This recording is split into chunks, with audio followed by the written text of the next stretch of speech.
Abiraterone and enzalutamide, we call them both AR-targeted therapies, but in reality, enzalutamide directly targets and binds to the AR, whereas abiraterone is a drug that reduces the amount of ligand that is available to the AR. So they have different mechanisms of action. And in fact, I think of them as actually being two different points along the same sort of pathway. Abiraterone a little bit higher up in the production of hormones, and enzalutamide blocks the binding of hormones to the androgen receptor directly.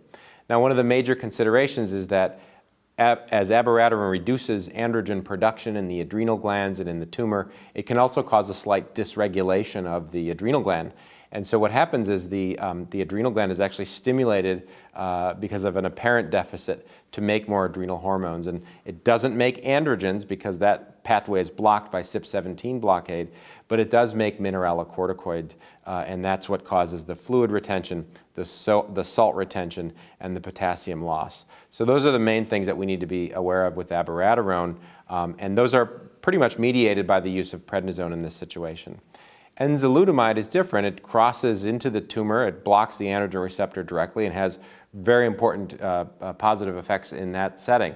However, this particular drug is able to cross into the central nervous system, and much of the effects that we think we see with regards to fatigue and falls may be centrally mediated, meaning it's blocking the androgen receptor's effect in the brain. And we know, and we're discovering, it seems every year now, more and more activities of the androgen receptor and testosterone in the brain, and those are being affected by this drug. And so those are the sort of the main considerations to keep in mind.